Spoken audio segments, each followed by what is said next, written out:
All right. Everybody hear me okay? Perfect. Good afternoon, everybody. It's my pleasure to introduce Dr. Virginia Eubanks, Associate Professor of Political Science at the University at Albany SUNY and author of Automating Inequality and Digital Dead End. Her award-winning investigative work has appeared in the New York Times Magazine, Scientific American, The Nation, Harper's, and Wired.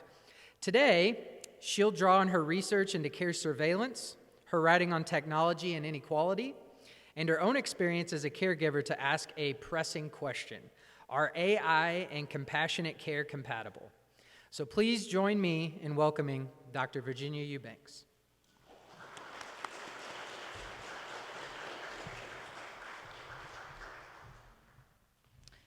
So it feels a little bouncy in this room. Is it better for me to step back from the mic a little bit? Is that better? Or is it better for me to step forward to the mic a little bit? Which one's better for you in the back of the room? Can you tell me? Far away is better, it's less bouncy? Oh, closer is better. Forward, gotcha. Okay, fantastic. See, we're gonna communicate, we're gonna get this done. Really appreciate you having me here. I'm very aware that I'm in the spot after lunch, which is the spot where people get nappish. So we're gonna try to keep this exciting and quick. I, with my help of my dear friend Jada here, am gonna also try to stay really aware of time so that at 30 minutes I'm starting to wrap up, and at 40 minutes we have plenty of time for you guys to ask questions if you want to. So I just want to thank everybody so much at Westminster for the really kind invitation, especially Derek Glasgow, who's the one who is running around looking panicked all day, bless his heart, and Jada Barlow, my wonderful host, and Chris Cox for that beautiful introduction. And I want to thank you all, too, for choosing to spend some time with me in this beautiful space today. Because though I know that you are forced to come to this event in some ways, students, I'm glad you chose this one, and I hope at the end of the conversation you're glad you did too. So I've been asked to join you today to talk about AI and social justice because I'm a writer who mostly focuses on the intersection of technology, public services, and economic inequality in the United States. And not so recently now, but fairly recently, I wrote this book, Automating Inequality: How High-Tech Tools Profile, Police, and Punish the Poor, that your organizers thought might be interesting to shed some light on your theme for this year of justice for all. So in the book, let me make sure I know what I'm doing with the slides. Oh yeah, okay, that's what I thought it was. So in the book, I tell sort of three big stories. The first isn't about an attempt to automate all of the eligibility processes for food stamps, cash assistance, and Medicaid in the state of Indiana that resulted in the denial of more than 1 million people over the first 3 years of that experiment. That was a 54% increase from the years before the experiment. The second describes an algorithm that is supposed to match the most vulnerable unhoused people with the most appropriate available housing in Los Angeles County. That algorithm or that system responds to the area's almost unbelievable housing crisis. So there's more than 75,000 people. I think actually the number went down this year. So it's over 72,000 people who are currently unhoused in Los Angeles County.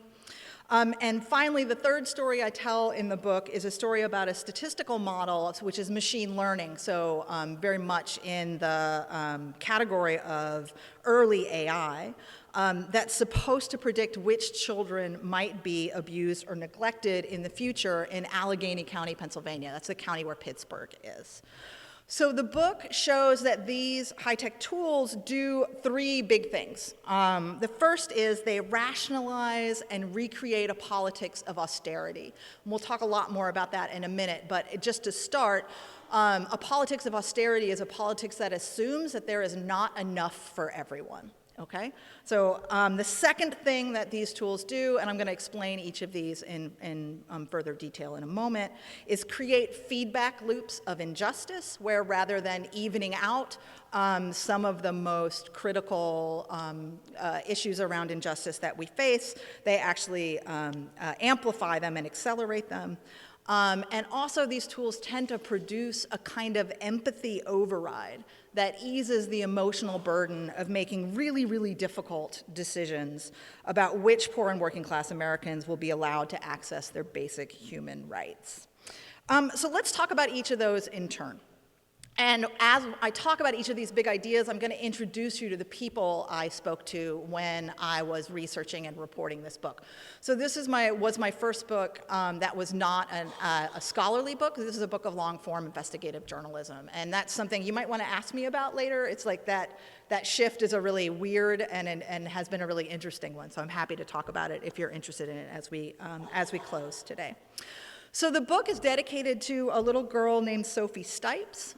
When Sophie was 6, she received a letter that explained that she'd be losing her Medicaid benefits because she had, quote, failed to cooperate in establishing eligibility for the program. So this had happened just as she was really gaining weight for the first time in her short life, thanks to a life-saving feeding tube, and learning to walk for the first time. So her family, the Stipes family, was caught up in this attempt to automate all the eligibility processes for welfare programs in the state of Indiana. So in 2006, then Governor Mitch Daniels, he signed a $1.34 billion contract, that's billion with a B, not with an M, with a consortium of high-tech companies that included IBM and ACS, Affiliated Computer Systems, to create a system that replaced the hands-on work of caseworkers with online applications and privatized regional call centers. And as I said earlier, the result was 1 million denials in the first 3 years of the experiment, mostly for this reason, failure to cooperate, that was in Sophie's letter. And what failure to cooperate meant was just that someone somewhere in the process had made a mistake. So the applicant could have forgotten a signature, right? These are really big applications. Paper applications are 34 to 90 pages long. So this is just that application sort of ported onto a computer. Very easy to miss one thing in the process. A call center worker could have made a mistake applying policy, right? Could have given somebody bad advice. Or the computer system itself could have made an error. For example, it only recognized pay stubs as proof of income, like the little bit you tear off the longer check. It wouldn't recognize actual checks. So if you were paid on a system that didn't have the little stub, it wouldn't recognize your income, your proof of income, and it would say that you were failing to cooperate, for example. But failure to cooperate notices only said there was an error, not what it was or how to fix it. And because that system had severed the relationship between local people and the caseworkers who were in their home offices, like in their county offices, the virtual system sort of virtually guaranteed that the burden of figuring out what the problem was and fixing it fell on some of the most vulnerable families in the state. And this created enormous hardship for working families across the state. So Kim Stipes, Sophie's mother, told me on one of my trips to Indiana, during that time, my mind was muddled because it was so stressful. All my focus was getting Sophie back on that Medicaid and then crying afterwards because everyone was calling us white trash, moochers. It was like being sucked up into this vacuum of nothingness. But the experiment also cost the state more generally. Certainly the families who relied on benefits were the ones that the weight of the mistakes fell most heavily on, but everyone in the state paid eventually. So after a lot of intense public pressure, the governor actually terminated the contract with IBM 3 years into what was supposed to be a 10-year contract. And then IBM sued the state for breach of contract, and initially at least the IBM won, and won not only was allowed to keep the $500 million they had already collected, but was also rewarded $50 million in penalties because the state had breached the contract. That went back and forth in the courts for 10 years, and I think eventually was found for the state. But all of the money to develop that system, to fix the errors, and then to legally defend the system after it failed, all of that could have gone to services instead of going to this incredibly expensive technologically mediated administration. So that's sort of the first story that I tell.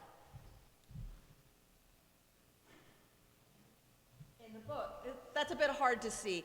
But basically the first sort of system I talk about is the way that these systems that talk about or that rationalize themselves as responding to austerity, right? There aren't enough services, there are too many families who need help, and we have to make really hard decisions about who receives help and who doesn't. And that's a political choice, right? There's lots of other places in the world that say things like food and shelter are basic human rights, and there is no moral calculus that you have to do. It's just like, well, my colleague and activist mentor for many years, a woman named Sherry Honkala in Philadelphia, says, no, there's a logic there. It's the belly button logic. It's like, do you have a belly button? You deserve housing. So it's the belly button math. The issue with many of these systems is because they assume austerity, they assume there's not enough for everyone. They then invest in systems that are really just systems of moral diagnosis, deciding who deserves access to their basic human rights. And then those systems end up producing the austerity that they say that they're correcting. That is, the state spends $500 million on a system that kicks 1 million people off of benefits, right? So austerity for the people who were receiving benefits in the past, austerity for the state and the taxpayers as well. Okay, so that's sort of one of the first big themes in the book. Second theme, many proponents of sort of these digital triage systems that are being used more and more in public services, they don't just talk about them as being more efficient or as cost effective, they talk about them as more fair, sometimes even as more just, because they assume that those systems are more objective and more neutral than in-person decision making. But these systems often just hide bias, and at worst, create kind of feedback loops of injustice that can be very, very difficult to uproot later on. So in the book, I talk to a bunch of families who are involved with the Child Protective Services system in Allegheny County in Pennsylvania. Among them, these like extraordinary people, Patrick Grebe and Angel Shepard, who are really engaged, creative parents who nonetheless have been red flagged several times for child neglect by the county's Office of Children, Youth, and Family Services. So Patrick and Angel's primary infraction is that they're poor. Patrick was found guilty of child neglect, for example, when he could not afford his daughter's antibiotic prescription after an emergency room visit. And they described themselves as living in a kind of constant low-grade terror that this new statistical tool that the county was using, called the Allegheny Family Screening Tool, will target their daughter or their granddaughter for a child welfare investigation and potentially for removal to foster care. So the model that lies underneath the Allegheny Family Safety Tool, the AFST, we'll call it, is built on top of a data warehouse that holds, at the time of the writing of the book, 1 billion records. So more than 800 records for every single individual in Allegheny County. So data extracts are regularly collected from adult and juvenile probation, the jails and prisons, county mental health services, the State Office of Income Maintenance, the public schools, and other agencies that primarily serve poor and working families. And this may seem like really obvious, but I feel like we can't say it often enough, but the limits of that data shape what the model is able to predict. So the data that this model is trained on give it a set of lenses that allow it only to see certain things in the real world.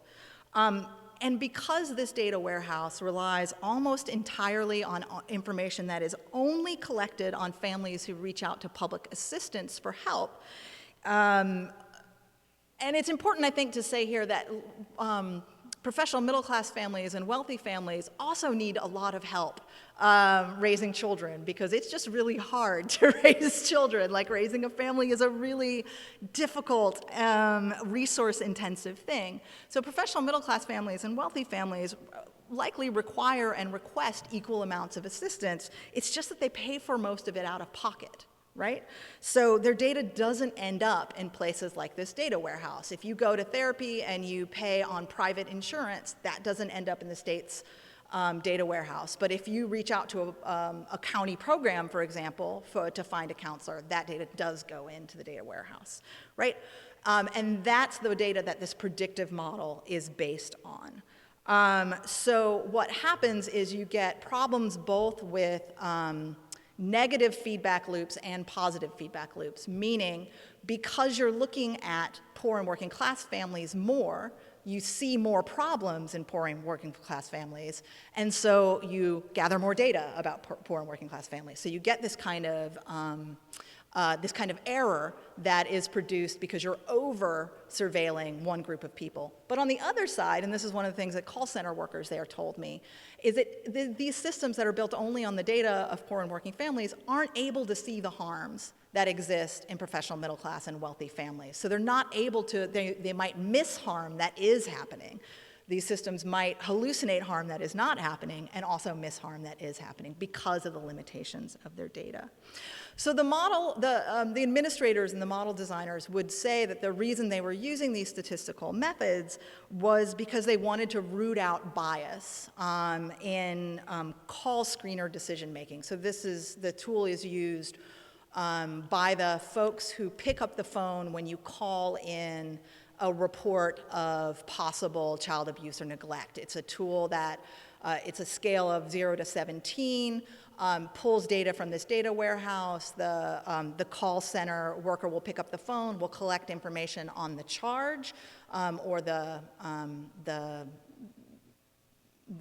what is supposedly happening, and then they will run this model that gives them a risk score from 0 to 17, 0 being the lowest, 17 being the highest, and they're supposed to take that score into account when making a decision whether to screen that family in for further investigation or not. The trick here is that, and there is good reason, by the way, to be very aware of bias in those kinds of decisions, particularly in the United States. There's a huge problem with racial disproportion in child protective services. So children who are taken out of families who are investigated and children who are taken out of their families and put into foster care, much higher for Black and African American families and for Native American or indigenous families as well, like far, far, far beyond their proportional part of the population. But the thing here is that these models don't actually remove bias, right? I have a good political science friend, Joe Sauce, who says that discretion is like energy. It is never created or destroyed, it is only ever moved, right? So the discretion that these call center workers isn't being taken away, it's just being moved to another group of people. In this case, it's being moved to the economists and the data scientists who built the models. And I think it's important to note that the call screeners in this system are the most female and the most working class and the most racially diverse part of their workforce, right? So it's worth paying attention to who discretion is being taken from and who it's being given to. Because the problem is that the systems designers only saw bias as a property of individuals. It's only something like we as people can have explicit or implicit bias.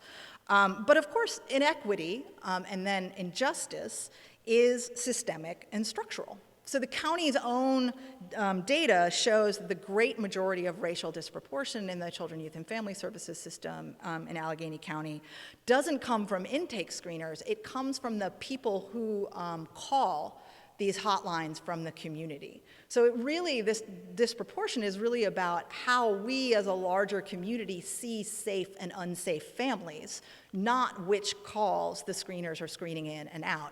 And the really interesting thing, I think, the really troubling thing in this system is because it's removing call screener discretion and moving it elsewhere, it's removing their ability to see when these disproportionate calls are coming in and to sort of use their clinical judgment to say, like, I suspect that this has to do with somebody just saw, right, a poor and indigenous family that they felt like was disorganized in a way that looks like harm to them, but is maybe just a cultural difference that they don't understand, right? That's something that call center workers could do before that the system cannot do.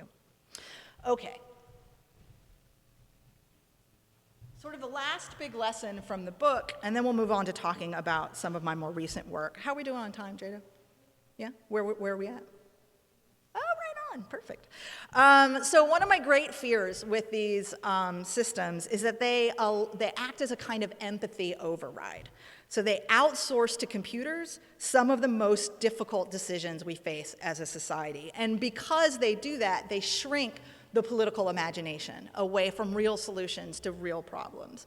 So, for example, the system that I looked at in Los Angeles County, which is called the Coordinated Entry System, it responds to, as I said before, a really almost unbelievably tragic situation in Los Angeles County. The 72,308 people who are currently living in Los Angeles County without housing, a full 66% of them, so 2/3 of them, completely unhoused, so not in shelter, not in emergency housing of any kind, just living in cars and tents and in encampments.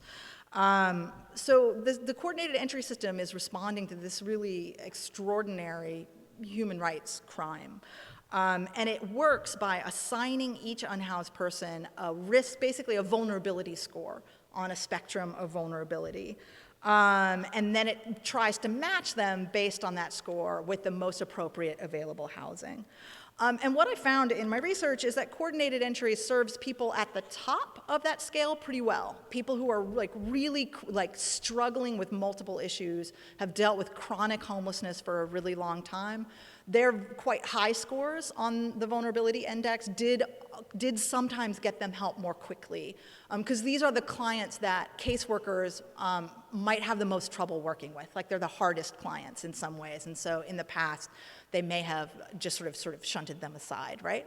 And it actually served people on the low side of the scale really well too. The people who just needed like a little tiny investment, couple $100 to get all your stuff in a truck and drive to your aunt's house outside of Los Angeles County, right? Like the rapid rehousing is what they would call that.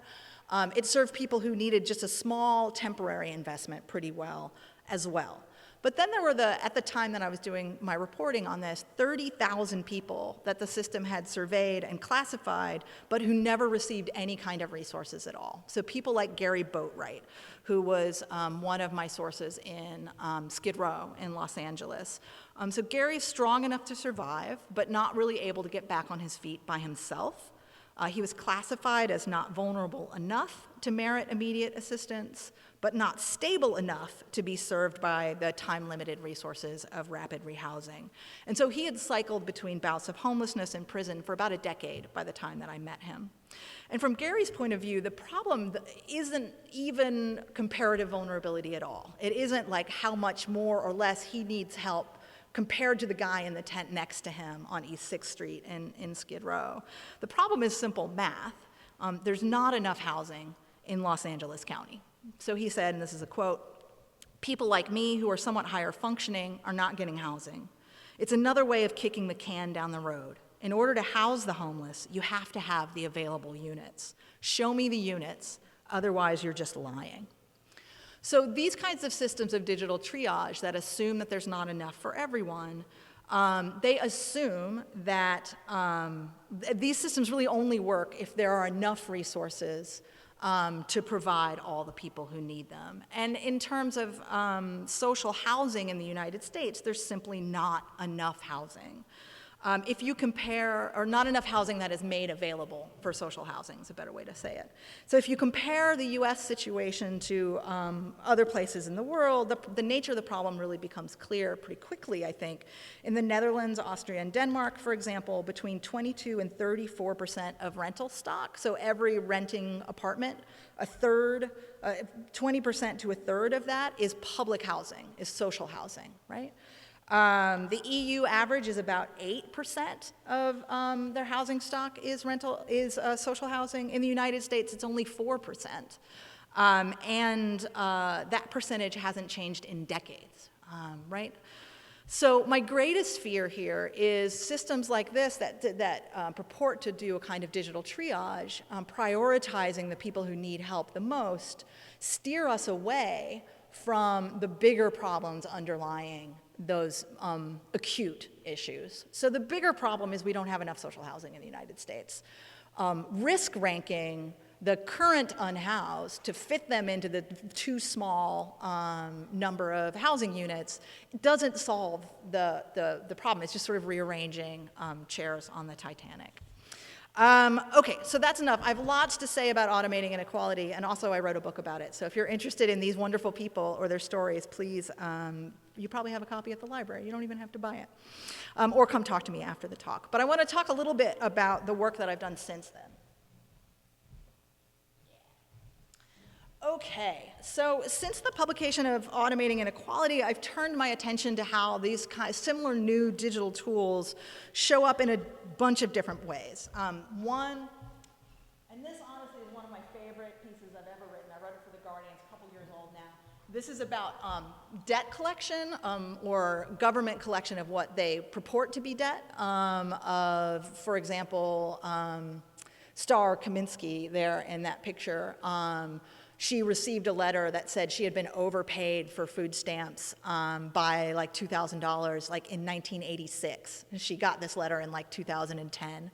And they were like, you have to prove that you don't owe this debt or else we'll keep it, we'll hold it back from your Social Security payments, right? So this kind of like, I feel like it's sort of lowest common denominator extortion that is made possible by the sort of speeding up of these accounting processes and the connection of data systems to each other.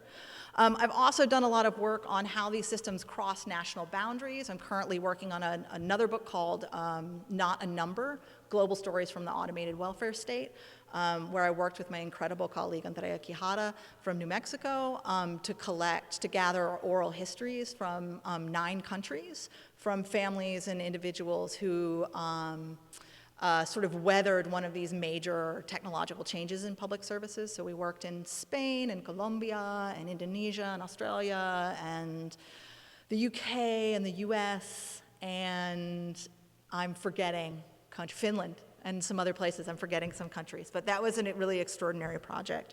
And then most personally, I've been looking at how these tools are deployed in care work, and I'll tell you more about why in a minute. So in 2021, with Alexandra Matiscu, a wonderful colleague of mine, I edited a special series for the newspaper The Guardian called Automating Care. And in our introduction for the series, we argued that what people were talking about at the time as care bots, that care bots looked a lot less like the robot companion you see here in this picture, and a lot more like sort of invisible pieces of code and webcams and algorithms that allocate healthcare resources, manage and surveil caring labor, and guide crucial decisions about future care. So we imagine care bots to be emerging in the United States because we have traditionally underinvested in care infrastructure. We rely heavily on family, unpaid volunteer family care in this country and professional care that's provided by an industry that is sustained by extremely poorly paid workers, largely migrants and women of color.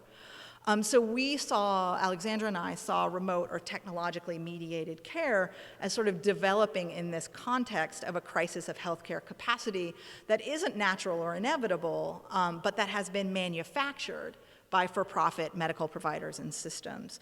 So it's kind of a neat trick, right? You create a crisis and then sell the tool for fixing the crisis, right? Largely that's how we saw this happening. One example of the kinds of care technologies we were interested in was a technology that's called electronic visit verification, or EVV. So this became popular in the Obama administration in 2016 in the 21st Century Cares Act. And this is like a tiny, tiny paragraph. It's the 12,006th paragraph in this legislation. There's a requirement for all states to implement an electronic visit verification system for any kind of personal care services or home health care services that are covered by Medicaid. So at first blush, it seems like common sense. Basically, all these electronic visit verification systems are digital timesheets that you use on a cell phone rather than paper timesheets that you would fill out and fax in the past. So I chose to report the story in Arkansas because, like its neighbors Louisiana and Mississippi, it's really in the throes of a catastrophic care crisis. The state's mostly rural, it has an aging population, some of the lowest wages and highest turnover in care work professions in the whole country. And basically, besides small rings around Little Rock, Fayetteville, and Jonesboro, the whole state is a medically underserved area. So again, we see this compelling narrative that I talked about before. It's a crisis. We have to do more with less. And in this context, I was wondering, does EVV make sense? So that's the question I had in my head when I went to do the reporting. And this is what I found. So first I found that electronic visit verification ended up creating more reporting work for families, particularly for families who were doing care, rather than sort of easing administrative burdens. So I spoke to Nancy Morell, for example, who's a paid family caregiver outside Eureka Springs. And she lived with both her aging mother and her older sister, Carolyn, who has cerebral palsy, and provided 24/7 care for them. Nevertheless, she had to clock in and out of this app.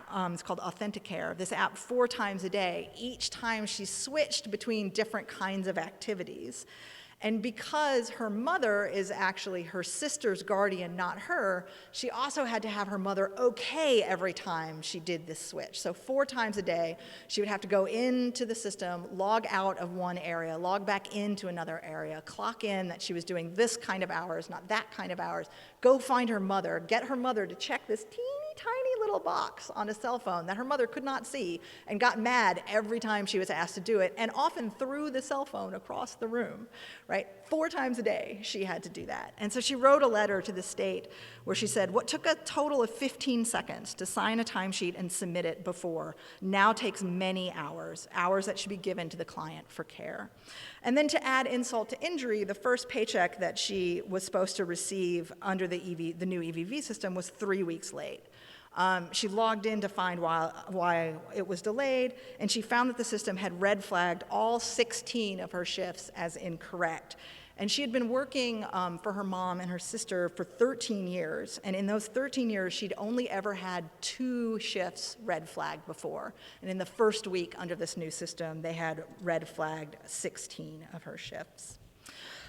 So for clients with disabilities, and this is Kevin Hoover here in this picture, Melissa Harville and Kevin Hoover. Electronic visit verification felt less like a digital timesheet and more like an ankle monitor. That's how they described it to me. So when I first met them in Greenbrier, they pointed out an invisible line on their property, a line that they felt like they couldn't cross.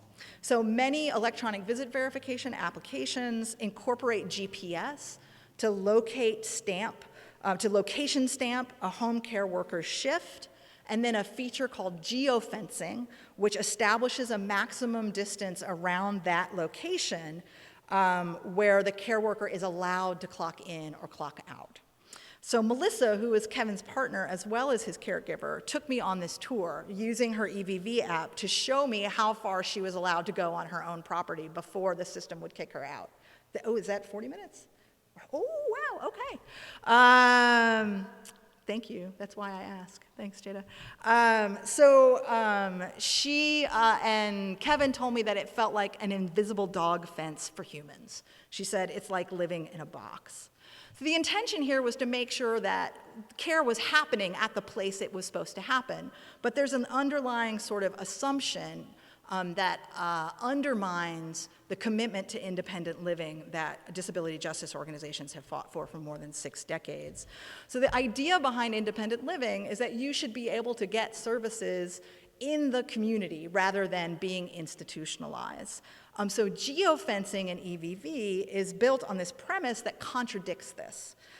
It assumes that people like Kevin, who loves to fish, he works on cars, he plays music with his friends, it assumes that they are homebound, that they're not active people living full lives, and so all the services they receive must happen in their home. And then it fences them in with this electronic fence and doesn't allow them to receive services outside their home. And what many disability justice activists have told me is it feels like a return to institutionalization, except for the institution is now in your own home, rather than being in a nursing home or some other kind of state facility. Okay, so time to wrap it up. As I was reporting these stories, because I just want to give you sort of a personal perspective on what this means for people's real lives. As I was reporting on and writing the book and these stories, I was also going through a mental health and caregiving crisis at home. So my much beloved partner of 18 years, Jason, endured 2 violent attacks at the end of October 2015, which resulted in a severe and chronic case of post-traumatic stress disorder. And I was his, probably the key member of his care team, his unpaid caregiver. And I just wanted to tell you a little bit about what this reliance on the home, or this sort of electronically surveilled home as a site of care, means under austerity. So the night that we were in the emergency room, Jason got no screening for or information about traumatic brain injury or PTSD.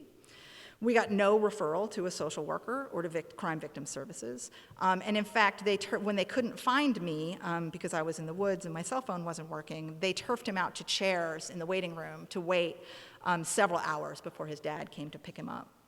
After the swelling in his face went down, he underwent 6.5 hours of plastic surgery, but the hospital wouldn't keep him overnight. Instead, they gave me a set of wire clippers, you see them here on the screen, and they told me if the pain or the anesthetic made him sick, I should cut the wires holding his jaws together so he didn't aspirate on his own vomit.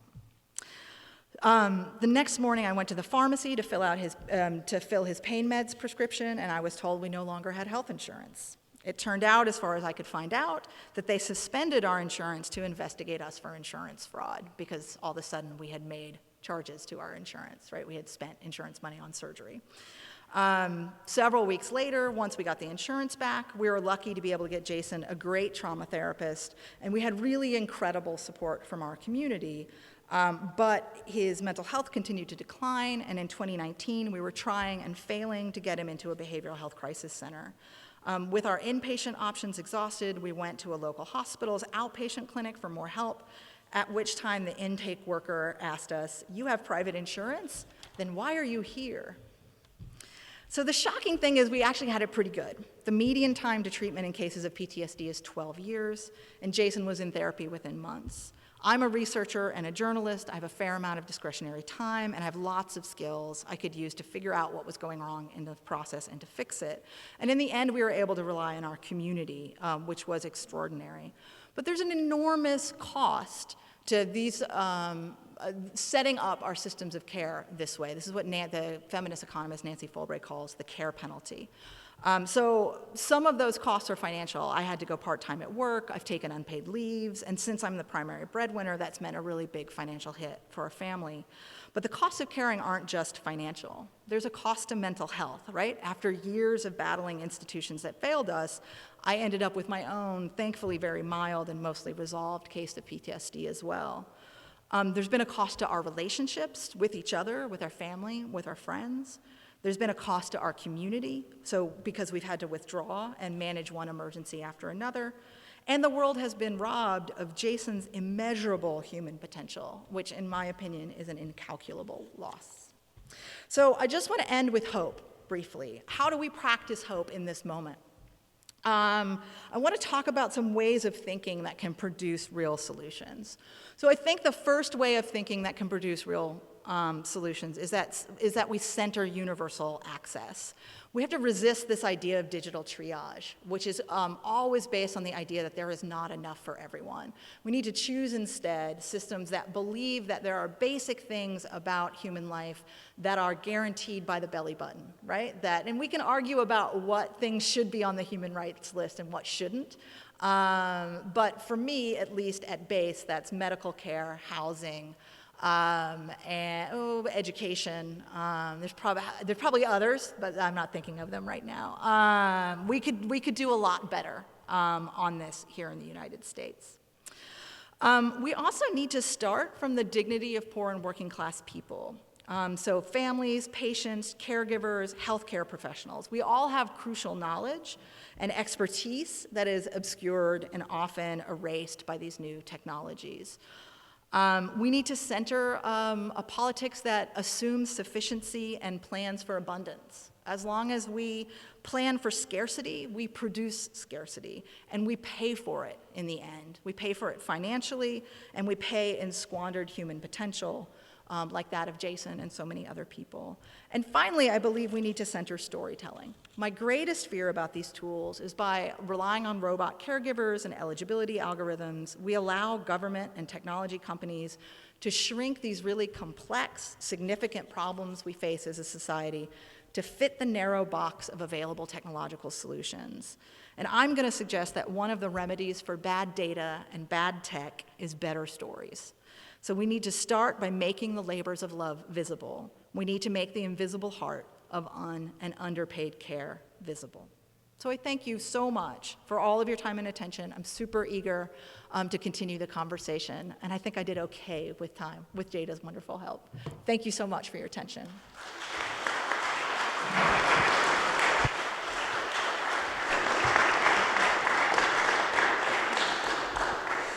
Thank you so much, Dr. Eubanks. Do we have any questions? Anybody? I can step down here, make it a little bit more accessible. Right back there.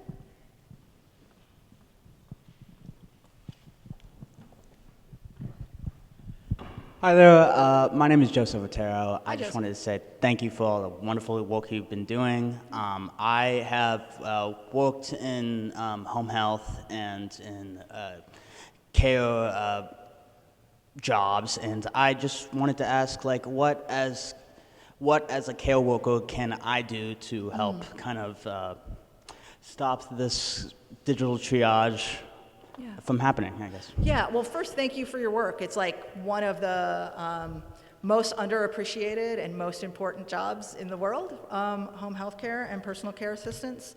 And so I appreciate what you do. So EVV has been a really, electronic visit verification has been a really interesting case, right? Because it really crosses political partisanship, right? Like Democrats and Republicans all love EVV, like everybody loves EVV.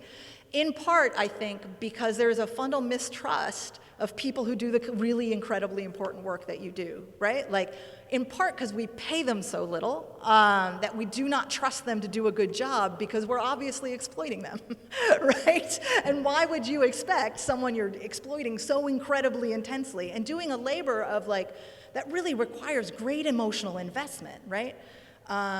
Like, we have trouble trusting that people are gonna continue to care for our loved ones under the conditions we ask them to in this country, which is not a bad, like, that's kind of, yeah, like, I understand that. That the solution, though, is to electronically surveil them and trap them in the care recipient's home, I don't think is the solution, right? I think what we do is we increase training opportunities for home and home health care and personal care aides. We work really hard on getting people paid what they deserve, at least a living wage, if not better. We work on them getting the benefits that they're providing to other people, right? Some of this happens through, the last slide had the NNU, the National Nurses United. There's some really interesting sort of wildcat labor organizing happening around home health care that I think is potentially really productive. And I think this is not a problem that's going to go away anytime soon, right, as the population ages. And I think you're already seeing that in places like Arkansas, where I was doing my reporting, which is really, one of my sources there was like, oh, you want to see what America's going to look like in 10 years? Like, look at Arkansas. Like, y'all should be paying attention. And I think he's really right. So this is a crisis that's not going away anytime soon.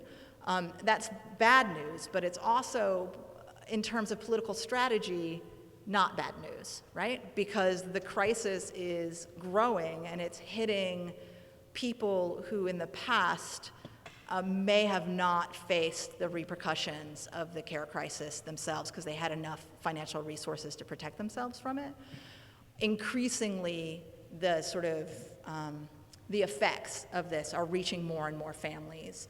And I do think that there is an organizing moment here. And there are lots of organizations that are stepping up to fill that moment. So there's one of my favorites is an organization called Caring Across Generations, which is made up both of domestic workers and families, care recipient families, sort of working together to try to create a better system for caregivers. There's also a really wonderful organization called, this is terrible, I'm gonna forget their name. I really wanna give them a shout out, they're so cool. It's like Caregivers Alliance or something like, I'm sorry guys, you're so great. I'm looking at the camera, like I apologize. But they mostly have done really incredible work around family caregivers. So folks who are essentially volunteers, 75% of home health care is provided by people who are essentially like coerced volunteers. And I think there's a lot of work to do to build solidarity across unpaid family caregivers and paid family caregivers, right? Not just family caregivers, but professional caregivers as well. So the Caregivers Alliance is doing some of that work, and I really admire what they're doing, including some of the first research on what family caregiving looks like for people, like what it costs them and how prepared they feel to do it, and whether they would do it if they felt like they had a choice. Family Caregivers Alliance, yes, if I talked long enough, I knew it would come to me. They're great, they're amazing, they're on Instagram, go find them. So yeah, I think there's a lot of opportunities right now. I think the train might have moved on EVV. I think we might be stuck with EVV unless a lot of people push back. There was some really good organizing in the beginning. There's a great group called Stop EVV that did some really great organizing. But it seems to have entrenched itself pretty well now. And now it's kind of like just making it work a little bit better. But yeah, I have lots to say about that, so I'll stop myself. But thank you for your question. Thank you very much. Any other questions? Yeah, we got one up here. I'm sweaty up here. My name is Caesar. I'm actually a security studies major, so what caught my eye was whenever you were mentioning on your slideshow the feedback loop of injustice. Can that also technically pertain to Yeah. Okay. Can that also pertain to like personal security, because it's like a constant loop of just checking poor and low income families, working class families? Yeah, I absolutely think that's a huge issue. So one of the things that I saw a lot, this is particularly on Skid Row, and this isn't, this is like a particularly intense case, but it's an instructive one. It's not what most people face. But folks who are unhoused, right, who are moving from place to place or living in a tent or whatever, and trying to access public services, they need all of their documentation with them all the time. So people's documentation goes missing on Skid Row all the time. So like people's social security documents, people's birth certificates. And then because people are really vulnerable, there's people who prey on that vulnerability and show up and try to sell people stuff of like, I can get you a higher score on the coordinated entry system, right? But just give me all your documents and I'll help you through this like online survey or something so you can get a higher score or whatever. So there are all of these ways that people prey on people's vulnerabilities in order to get access to their information. Gary Boatwright, who I talk about, is a guy who literally lived on E6 in a gray tent or was in prison for 10 years, had been paying one of the reputation services, what are they called, like Reputation Lock or something, the ones that like check for identity theft. He'd been paying monthly. He was an unhoused guy paying monthly for one of these services because his identity had been stolen so many times. So yeah, this happens all the time in the communities that I work in. It's like incredible, like really, really intense data security issues. And some of that is like street level stuff, and some of it is admin level stuff, like government level stuff. They don't take as close, they don't pay as much attention to, this survey, the coordinated entry survey, asks questions like, have you been thinking about harming yourself? Like, do you owe anyone money who's after you? Like, have you been a victim of sexual violence? Have you thought about suicide? Like these really intensely vulnerability producing questions. And has very few rules about how that data can be shared. One of the things I did was ask the police in the neighborhood. I was like, do you get access to this information? Because they're not supposed to have access to it. Like their data system doesn't talk to this data system. But I asked the actual line officers, and they're like, oh yeah, we just go to the homeless shelters and we ask them to look stuff up for us, right? So like this data is really, really out there in the open a lot. For folks who don't have the kind of financial resources that are necessary to protect their digital footprint. Yeah, it's a huge issue. Yeah, really important work. Thank you. Yeah, thank you, Caesar. Any other questions?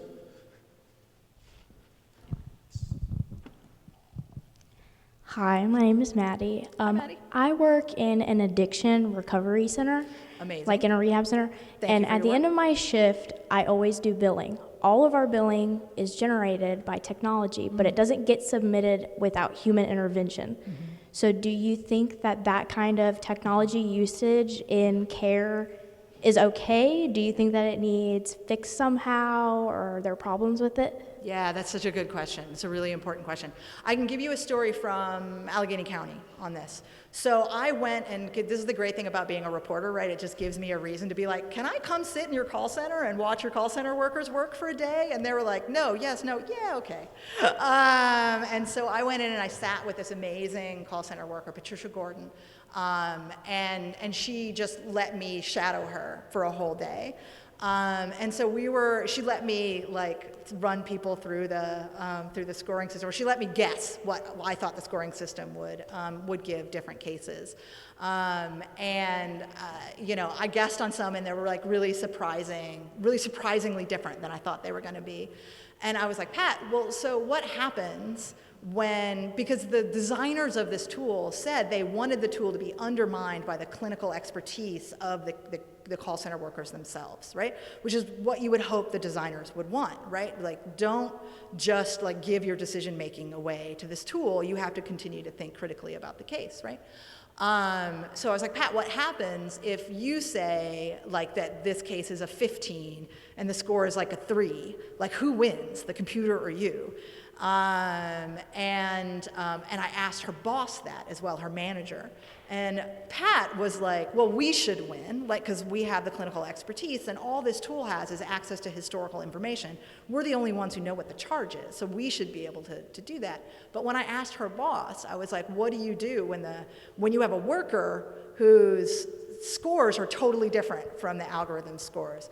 And her manager said, oh, well, that's a really good chance for education, because obviously the caseworkers, the call center workers, getting it wrong, and the computer is getting it right. So we have to teach them to be more like the computer, right? So one of the things that's really interesting, I think, about these cases is the designers of the tool are saying we want the tool to be taught by humans, but everyone else in that system is saying we need to teach the humans to be more like the machine.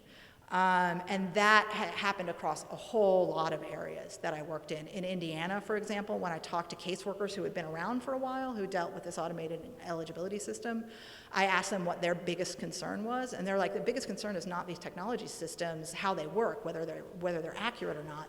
The biggest concern is these technology systems are teaching social workers that their job is information processing. And their job is not information processing. That is not the job. You know this. That's not the job. It is you have to do it. You have to do paperwork. But the main part of the job is witnessing with people through some of the most difficult moments in their lives. And these caseworkers in Indiana, that was their concern, was like, if we are teaching caseworkers that what they're supposed to do is manage information and look for fraud, then they don't understand what the job is. And they're not going to be able to do the job. And so that was the concern, was that the tech was training people to be more like the tech rather than the other way around. But that's what I saw in the majority of cases, was that it tended to go in that direction, that we wanted people to act more like robots, not robots to act more like people. Yeah. Thank you. Yeah, thank you for that question. Any other questions? I'm curious, when you're talking about this rating 13, rating 3, are any of those ratings, is that transferred into reimbursement numbers? I mean, if these are systems that are through the Department of Social Services or through the Department of Child Health or something like that, are these ratings, is this linked at all to the reimbursement? To funding? Yeah, to funding. To revenue streams. That's a really good question. I didn't see that. Okay. That doesn't mean that doesn't exist somewhere. That's something that I would, that feels like too easy a money grab to pass up, right? Like, so I'm assuming that someone's doing that somewhere. I wasn't looking for it, so I didn't see it. But let me think about it. So in LA, The biggest issue with the ranking, the number ranking in LA, one of the biggest issues was that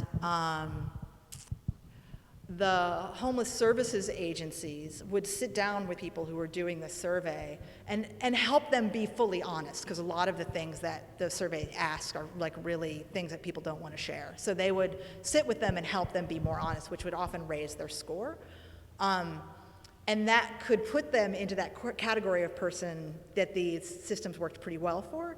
The problem, though, was when they got to Los Angeles Housing Services, LAHSA, that if your score was too high, LAHSA would say they couldn't put you in public housing because you were too big a risk to the housing, right? So there was this like really crazy navigation. Like, I don't think anyone was being dishonest, but there's navigation of the algorithm's needs, right? You needed a score that was high, but not too high, right, in order to get through the door. So that's not linked to revenue at all, but that's something that was unique to the ranking system. And then in Allegheny County, one of the things that was really important about the ranking system was over a certain number, like over like 15, I believe it would automatically open an investigation. So it overrode, at a certain high level, it overrode the clinical knowledge of the call center workers. So there are these ways that these sort of hard stops were built into those systems as well. So again, not revenue related, but something I can say about the ranking systems at least. It's a good question. You should do research on that. Somebody should. All right, I think we have time for one more question. Anybody have a question?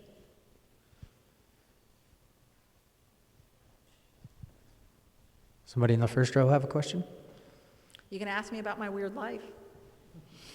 I can ask you one question. Yeah, So, ask me a question. do you believe that empathy and automation are fundamentally at odds, or do you see a way in which AI can actually enhance compassionate care? Yeah, that's a great question. So I think the systems that I looked at, I was concerned about not the creation or destruction of empathy, but the outsourcing of empathy, right? And I don't want to fault the human beings who feel compelled to push these decisions away from themselves. Because, like, for example, in Skid Row, it was not unusual for a homeless services organization to see, you know, a frontline worker to see 100 people in a week and to only be able to give services to 2. Right? So that is like an inhumanly impossible decision to make. And I do not blame them for being like, do not leave this on me. This is not I did not create this problem. You cannot leave me to deal with making decisions about how to deal with this problem. I am concerned, though, that pushing those really difficult human decisions that are at core about our basic values, like what will we allow to happen and not allow to happen in our country, to say, like, those are too hard for us. We need a computer to make those decisions because when we can see the impacts of these decisions we're making, like, it is too hard for us emotionally to handle that. I think that's exactly the point where you need to leave that with humans to wrestle with, and not take the sort of easy route of being like, let's just match numbers to numbers and forget Gary Boatwright. Like it's this guy that we're saying is going to live on the street for 10 years and what that does to his life. I think you cannot be a public-facing government agency or nonprofit and lose track of the human cost of these decisions. And so I think it is incredibly dangerous when we allow technology systems to take over what is fundamentally like a very deep human responsibility. To be aware of the decisions to be aware of the effects that your decisions are having on people in the world. Yeah. Thank you. Thank you. All right, can we have another round of applause for Dr. Virginia Eubanks? Thank you so much.